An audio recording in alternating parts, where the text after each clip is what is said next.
Alhamdulillah, bismillah, salatu wa salam ala rasulillah, amma ba'd. Donc on est arrivé à la section numéro 15, la controverse entre Adam et Moussa.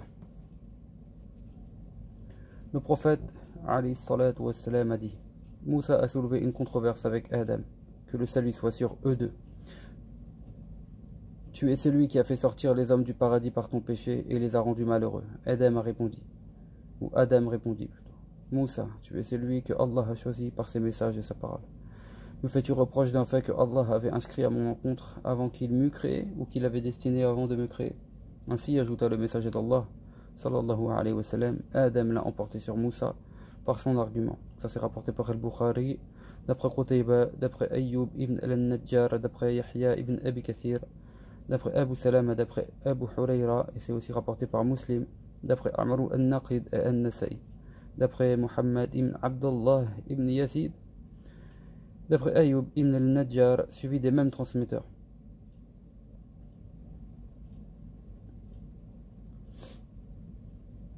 Ainsi, donc, quand on continue plus loin, il est rapporté dans un autre hadith: احتج آدم وموسى فقال له موسى أنت آدم الذي أخرجتك خاطئتك من الجنة. Il y eut une controverse entre Adam et Moussa. Moussa déclara: Tu es Adam, toi dont l'erreur t'a fait sortir du paradis. Adam répondit: Tu es Moussa, celui que Allah a choisi par ses messages et sa parole. Tu me reproches un fait qui a été destiné à mon encontre avant que je sois créé. Ainsi ajouta deux fois le messager d'Allah, sallallahu alayhi wa sallam, Adam l'a emporté sur Moussa par son argument. Il y eut une controverse entre Adam et Moussa. Celui-ci déclara: Ô Adam, tu es celui que Allah a créé de sa main et en qui il a insufflé de son esprit. Tu as égaré les hommes et les as fait sortir du paradis. Adam répondit: Tu es Moussa, celui que Allah a choisi par sa parole. Tu m'as fait reproche d'un acte que j'ai fait et que Allah avait inscrit à mon encontre avant qu'il eût créé les cieux et la terre. Ainsi Adam l'emporta sur Moussa par son argument. Donc voilà, on est toujours dans différents récits qui sont à peu près similaires, avec toujours une grande chaîne de rapporteurs, avec tout plein de détails dedans. Je vous ai cité la première fois pour que vous voyez un peu le schéma lié à ces différentes paroles qui sont similaires. Et donc on continue dans le livre comme ça, avec toujours plus ou moins des récits qui sont similaires par rapport à cette question. Donc, on va continuer un peu plus loin dans la section. Donc là, il y a tout un échange. D'accord? Donc, on va rentrer dans cet échange-là avant de passer à la section numéro 16. Donc, Moussa alayhi salam dit: Seigneur, montre-nous Adam qui nous a fait sortir ainsi que lui-même du paradis. Il lui montra Adam, que le salut soit sur lui. Il lui dit alors: Tu es Adam? Oui, lui répondit-il. C'est toi à qui Allah a insufflé de son esprit, devant qui il a fait prosterner les anges, devant qui il a fait prosterner les anges et à qui il a appris tous les noms? Oui. Qu'est-ce qui t'a porté à nous faire sortir ainsi que toi-même du paradis? Qui es-tu? Lui demanda Adam. Je suis Moussa. Tu es Moussa, le prophète des fils d'Israël?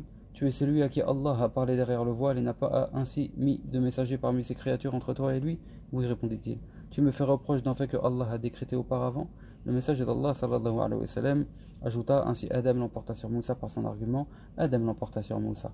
Les avis sont partagés sur ce hadith. Ainsi les partisans du libre arbitre absolu, ce qu'on appelle le Qadariya, donc pour rappel, les tenants de cette hétérodoxie, dont les Mu'tazilites qui nient la prédestination du péché, sont à l'opposé des Jabriya, donc ce qu'on appelle les fatalistes extrêmes, sur la question du Qadr, du destin. Les premiers nient la prédestination, donc les Mu'tazilites nient le Qadr et prétendent que l'homme crée ses actions par opposition, et donc que Allah n'a de science de celles-ci qu'après leur survenance par opposition. Et donc, à l'autre extrême, les Jabriya dénient toute action ou pouvoir à l'individu qui n'a, selon eux, aucune décision réelle, le péché lui étant ainsi imposé, et se base notamment sur leur interprétation du Coran. Donc,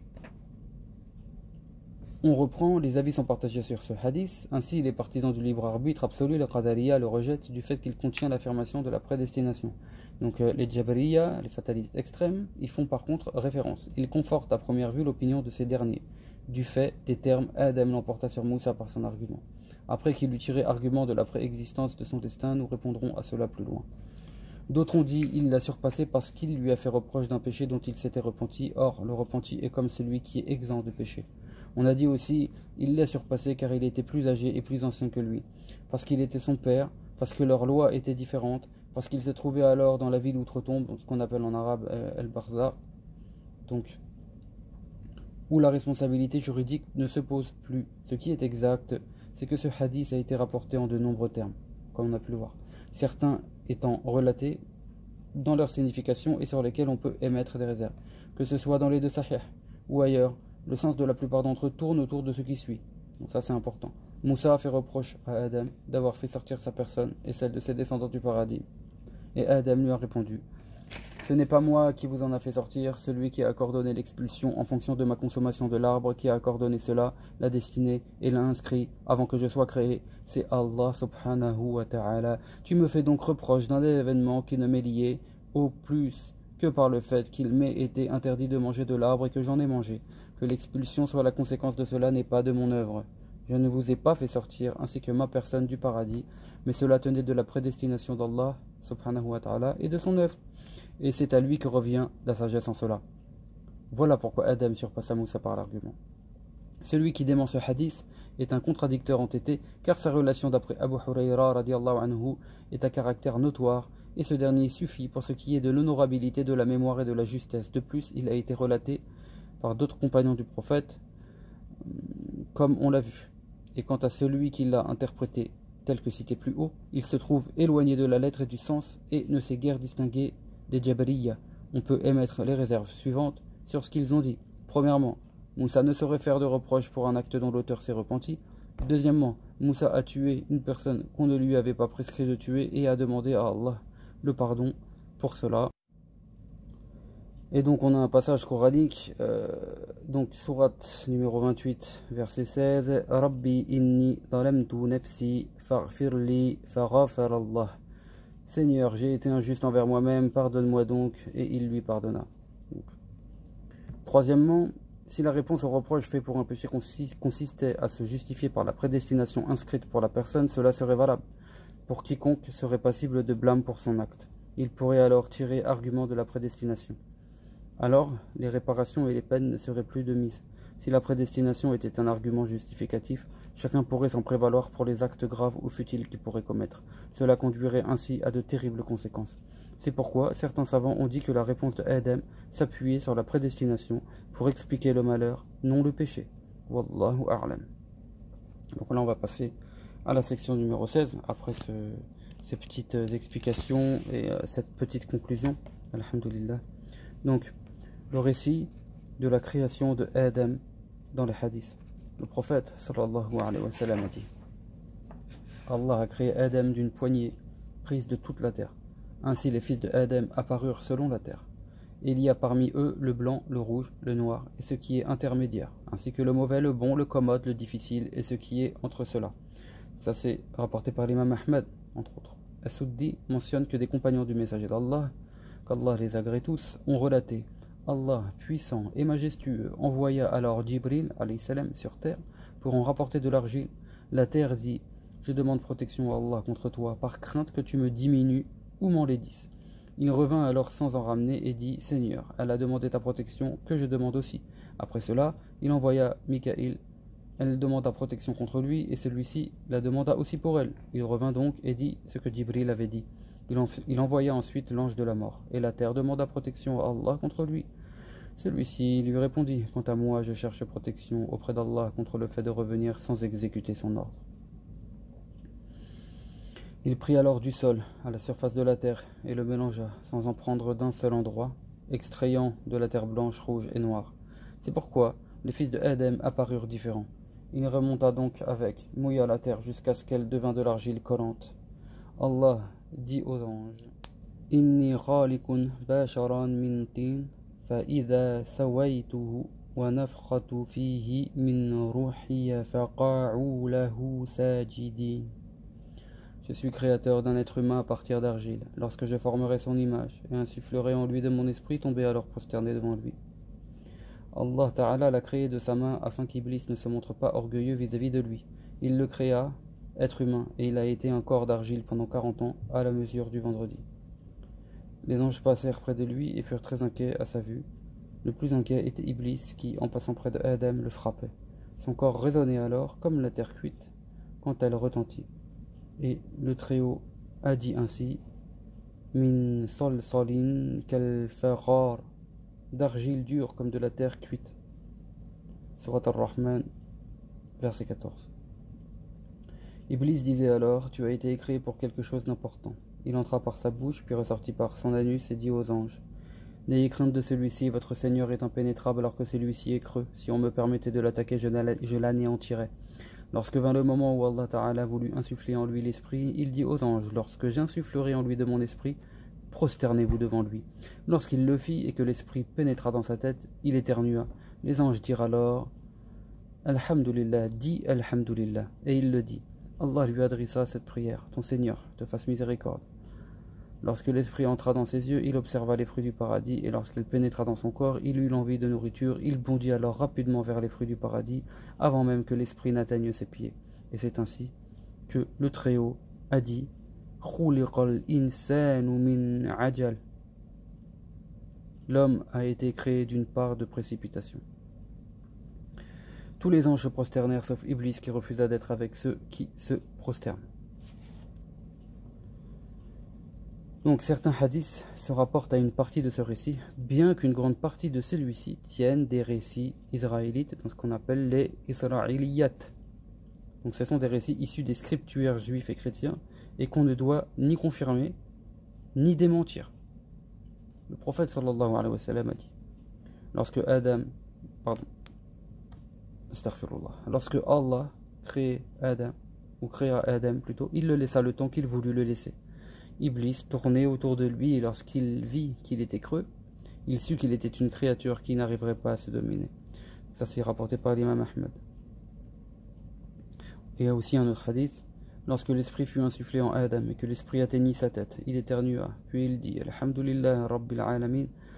Allah Ta'ala lui dit alors: qu'Allah te fasse miséricorde, yarhamukallah. Rapporté par Ibn Hibban dans son Sahih. Umar ibn Abdel Aziz déclara: Lorsqu'il fut ordonné aux anges de se prosterner, le premier d'entre eux à le faire fut Israfil. Allah lui donna en récompense d'avoir le Coran inscrit sur son front. Rapporté par Ibn Asakir.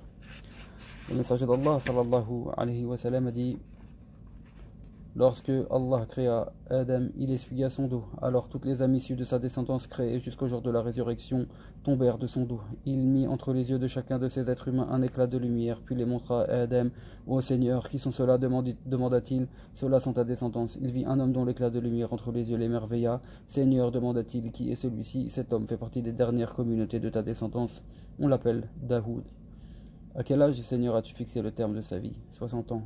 Rajoute-lui, Seigneur, de ma part de vie, 40 ans. Lorsque le terme de la vie de Adam arriva, l'ange de la mort vint le trouver, et il dit alors: Ne me reste-t-il pas encore 40 ans à vivre? N'as-tu pas donné ceci à ton fils Daoud? Adam renia cela, et ainsi sa descendance se mit à renier. Adam oublia, et sa descendance se mit à oublier. Adam fauta, et sa descendance se mit à fauter. Ça, c'est rapporté par At-Tirmidhi. Je vais vous citer tout le détail parce qu'il y a un petit élément important. Donc c'est rapporté par At-Tirmidhi, d'après Abdullah ibn Humayd, d'après Abu Na'im, d'après Hisham ibn Sa'id, d'après Zayd ibn Aslam, d'après Abu Saleh, d'après Abu Hurayra. Et At-Tirmidhi donc l'a déclaré bon, valide. Ce hadith a été rapporté selon des voies différentes, d'après Abu Hurayra. Al-Hakim l'a rapporté dans son Mustadrak par la relation d'Abu Na'im al-Fadl ibn Dakin. Il dit à son propos: il est sahih, on va plutôt dire il est valide, conforme aux conditions de Muslim, bien que les deux, Al-Bukhari ou Muslim, ne l'aient pas rapporté. Donc, on en conclut que il est valide, conforme aux conditions de Muslim, bien que les deux, Al-Bukhari ou Muslim, ne l'aient pas rapporté.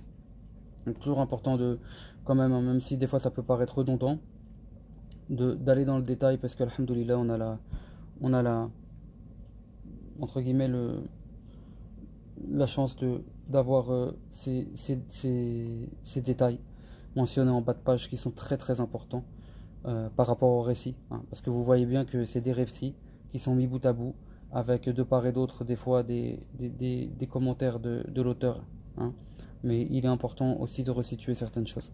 Wallahu a'lam. Pour terminer donc, on continue donc sur un autre hadith où il est précisé ce qui suit, hein. Donc là c'est vraiment des petites précisions qui ne sont pas anodines. Puis il les montra à Adam et dit: Ô Adam, ceux-là sont tes descendants. Or parmi eux apparurent le lépreux, l'albinos, l'aveugle et d'autres handicapés. Adam dit alors: Seigneur, pourquoi tu fais cela avec ma descendance, afin que mon bienfait soit reconnu. Donc ça c'est rapporté par Ibn Abi Hatim. Le prophète sallallahu alayhi wa sallam a dit aussi: Allah créa Adam qui mesurait alors 60 coudées.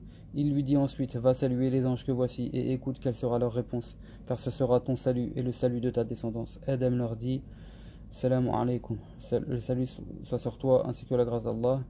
Répondirent-ils: Wa alaykum salam wa rahmatullah. Ils ajoutèrent: ainsi et la grâce d'Allah, tous ceux qui entreront au paradis auront la forme de Adam, donc auront sa taille. Or les créatures ne cessent de rapetisser jusqu'à aujourd'hui. Donc ça c'est rapporté par Al-Bukhari. Et dans un autre hadith, Adam mesurait plutôt 60 coudées de haut et 7 coudées de large, rapporté seulement par l'imam Ahmed. Ibn Abbas radiallahu anhu a déclaré: lorsque le verset de la dette, donc dans le Coran, surat Al-Baqarah, verset 282, fut révélé, le messager d'Allah sallallahu alayhi wa sallam a dit: le premier à avoir dénié fut Adam. Le premier à avoir dénié fut Adam. Le premier à avoir dénié fut Adam. Vous connaissez l'importance de la chose quand le prophète sallallahu alayhi wa sallam dit une parole 3 fois. Donc Allah essuya le dos de Adam lorsqu'il le créa. Il en fit sortir ainsi toute sa postérité, créée jusqu'au jour de la résurrection. Il lui montra ensuite ses descendants. Adam vit parmi eux un homme rayonnant et demanda: Seigneur, qui est celui-ci? C'est ton fils Daoud. Jusqu'à quel âge vivra-t-il? Seigneur, 60 ans. Rajoute encore à son âge au Seigneur. Non, sauf si je lui rajoute de ton propre âge. L'âge à vivre de Adam était de 1000 ans, et il lui ajouta alors de ceci 40 années. Allah notifia cela sur un registre et en fit témoigner les anges lorsque l'heure de la mort arriva pour Adam. Les anges vinrent pour prendre son âme. Il leur dit: il me reste encore à vivre 40 ans. Tu les as offerts à ton fils Daoud. Non, je ne l'ai pas fait, dit Adam. Allah lui montra alors le registre et les anges témoignèrent contre lui. Rapporté par l'imam Ahmed, d'après Affan, d'après Hamad ibn Salama, d'après Ali ibn Zayd, d'après Youssouf ibn Mahran, d'après Ibn Abbas. C'est ainsi que s'achève cet audio. Wallahu a'lam, subhanakallahumma wa bihamdik, ashhadu an la ilaha illa anta, astaghfiruka wa atubu ilayk.